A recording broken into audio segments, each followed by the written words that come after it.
1990 പുറത്തിറങ്ങിയ ഒരു ചിത്രമുണ്ട്, number 20 Madras mail എന്ന ചിത്രം. ആ ചിത്രവും നമ്മളെ എടപ്പാളും തമ്മിൽ ഒരു ചെറിയൊരു ബന്ധമുണ്ട്. നമ്മുടെ എടപ്പാളുകാരനായ ഷറഫുദ്ദീനക്ക അദ്ദേഹം ഈ ചിത്രം കാണാൻ തിരൂര് തിയേറ്ററിലേക്ക് പോയി.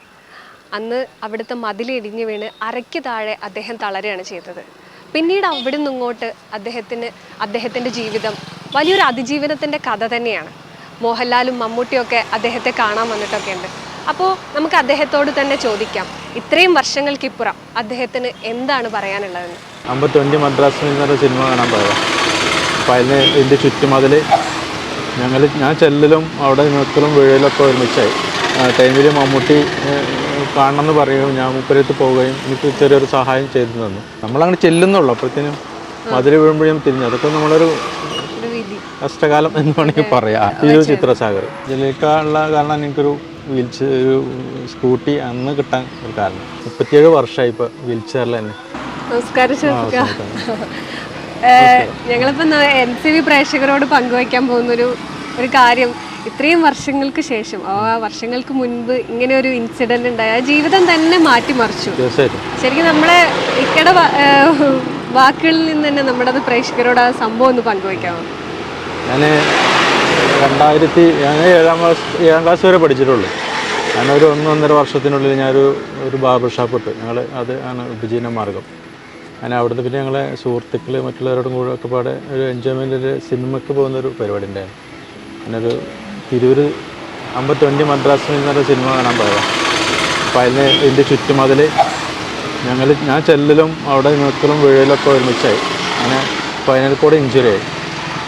ഒരുപാട് കാലം പല ചികിത്സകളും നടത്തി. ഒരുപാട് കാലം എൻ്റെ വീട്ടിൽ തന്നെ ഒതുങ്ങിക്കൂടി.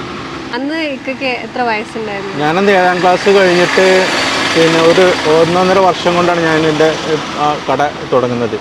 അപ്പോൾ ഒരു 10-15 വയസ്സിൻ്റെ അതിലാണ് സംഭവിച്ചത്.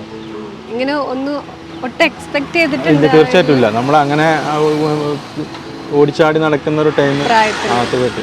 പിന്നെ അന്ന് സുഹൃത്ത് ബന്ധങ്ങളൊന്നും അങ്ങ് കിട്ടാനും വലിയ ഇതല്ല. നമുക്ക് ഇപ്പോൾ പറയത്തക്ക എല്ലാ പരിചയക്കാരും മാത്രമേ ഉള്ളൂ. ആത്മാർത്ഥമായ സുഹൃത്തുക്കളൊന്നും അങ്ങനെ പറയത്തക്ക ആരുമില്ല. അല്ലല്ല, ഞാൻ നമ്മുടെ നാട്ടിലെ കുറേ ആൾക്കാർ, എൻ്റെ ജ്യേഷ്ഠൻ ഉണ്ടായിരുന്നു, മറ്റുള്ള അവിടുത്തെ ചുറ്റുപാടത്തുള്ള ആളുകളൊക്കെ ഉണ്ടായിരുന്നു. ചെറുപ്പക്കാരൻ എല്ലാവരും എൻ്റെ പോലുള്ള പ്രായമുള്ള ആളുകളും 1-2 പേർക്ക് കുറച്ച് വയസ്സ് കൂടുതലുള്ളവരുണ്ടാവും.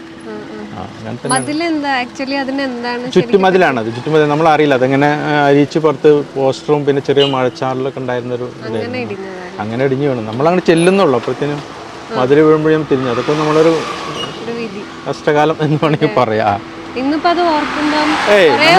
നമ്മളങ്ങോട്ട് പോയി തീർച്ചയായും ഞാനിപ്പോൾ അങ്ങോട്ട് അതിനെക്കുറിച്ച് ഓർക്കാറില്ല. കാരണം വെച്ചാൽ നമ്മളെപ്പോലെ ഒരുപാട് പേര് നമ്മളെ കണ്ടിട്ടുണ്ട്. ഇങ്ങനെ ക്യാമ്പുകളിലും അവർ സംഘടിപ്പിക്കാനൊക്കെ പോകുമ്പോൾ എന്നെക്കാട്ടും വയ്യാത്ത ഒരുപാട് പേര് നമ്മൾ കണ്ടിട്ടുണ്ട്. ഇപ്പം നമുക്ക് പറ്റുന്ന രീതിയിൽ നമ്മൾ മുന്നോട്ട് പോവാം, അത്രയാണ് മെയിനായിട്ട് നോക്കുന്നത്.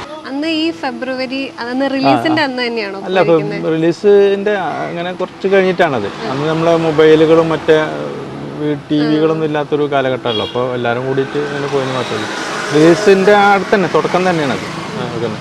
എൻ്റെ റിലീസിൻ്റെ തന്നെ തോന്നുന്നത് തിരൂര് ചിത്രസാഗർ. അവിടുന്ന് ഒന്നും കിട്ടിയില്ല. പിന്നെ കുറേ കാലം കഴിഞ്ഞിട്ടൊക്കെയാണ് പിന്നെ നമ്മൾ കേസ് കൊടുത്തിട്ട് ചില്ലറൊക്കെ കിട്ടിയത്. പക്ഷെ പിന്നെ ഒരു 25 വർഷം എനിക്ക് പറ്റിയതിൻ്റെ ഒരു 25 വർഷം, ആ സിനിമയുടെ ഒരു 25 വർഷത്തിന് ടൈമിൽ മമ്മൂട്ടി കാണണമെന്ന് പറയുകയും ഞാൻ മുപ്പരത്ത് പോവുകയും എനിക്ക് ചെറിയൊരു സഹായം ചെയ്തു തന്നു. അതുപോലെ തന്നെയാണ് ലാലേട്ടൻ്റെ അടുത്ത് പോയി കാര്യങ്ങളൊക്കെ പറഞ്ഞ് സംസാരിച്ച് ലെറ്ററൊക്കെ കൊടുത്തു. മുപ്പരെയും അടുത്ത് കണ്ടു, സംസാരിച്ചു, സഹായിക്കാമെന്ന് പറഞ്ഞു. പക്ഷേ ഇതുവരെ ഒന്നും നമുക്ക് അവിടേക്കൊന്നും ചിന്തയ്ക്ക് പറ്റിയ സഹായമൊന്നും കിട്ടിയില്ല. പക്ഷെ മമ്മൂക്ക കൈയോടെ ഒരു സഹായം തന്നു. അതൊക്കെ തന്നെ ഇപ്പോൾ മുന്നോട്ട് പോകുന്നത്.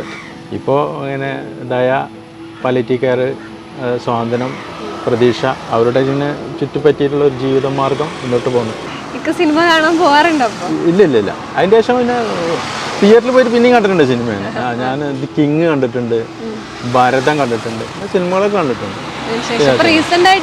ഇല്ല അങ്ങനൊന്നുമില്ല. അങ്ങനെ നിരാശ അങ്ങനത്തെ ഒരു സംഭവം നമ്മളിതിനെ അതിജീവിക്കാന്ന് മാത്രമേ ഉള്ളൂ. വേറെ എന്ത് ചെയ്യും? ചിലർ എന്ത് ചെയ്യാനില്ല.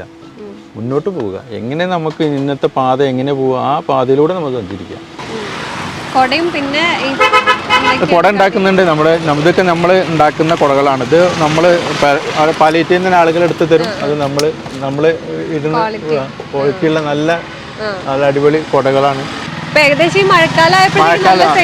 മഴക്കാലത്താണ് നമ്മുടെ ഇതിന്റെ മെയിൻ ആയിട്ടുള്ള കുടകളുടെ ഒരു വരുമാന മാർഗം കണ്ടെത്തുന്നത്. പിന്നെ മറ്റുള്ളത് ഓയില്, ലോഷൻ, അതേമാതിരി പേപ്പർ പേന ഇതെല്ലാം ഉണ്ടാക്കുന്ന ഒരുപാട് സുഹൃത്തുക്കളുണ്ട്. അവരുടെ ഉപജീവനം അതുകൊണ്ട് തന്നെ മുന്നോട്ട് പോകുന്നവരുണ്ട്. തീർച്ചയായിട്ടും ആദ്യകാലത്ത് ഞാൻ പുറത്തിറങ്ങാൻ കാരണം തന്നെ ജലീൽഖാൻ്റെതാണ്. നമ്മൾ മരണപ്പെട്ടിട്ട് ജലീൽഖ നമ്മുടെ വീട്ടിൽ വരിക, എനിക്ക് എന്ത് ഞാൻ പറഞ്ഞപ്പോൾ അന്ന് പുറത്തേക്കൊന്ന് ഇറങ്ങണം. അപ്പോൾ അന്ന് കൊണ്ടുപോകാൻ ആളുകൾക്ക് വണ്ടി കിട്ടിയിട്ടുണ്ട്. പക്ഷെ നമ്മൾ തന്നെ പുറത്തേക്ക് ഇറങ്ങാനുള്ള ഒരു സാഹചര്യം വന്നിട്ടില്ല.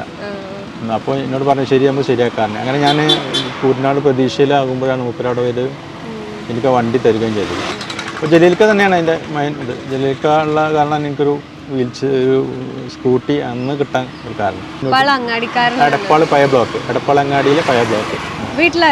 വീട്ടിലിപ്പോൾ അനിയന് കുട്ടികളുണ്ട്, ജ്യേഷ്ഠന് അപ്പുറത്തുണ്ട്, പെങ്ങളുണ്ട്. പിന്നെ ഒരു പെങ്ങളാണ് തൊട്ടടുത്ത് വീട്ടിലുള്ള എൻ്റെ പെങ്ങളാണ് ഇന്ന് നോക്കുന്നത്.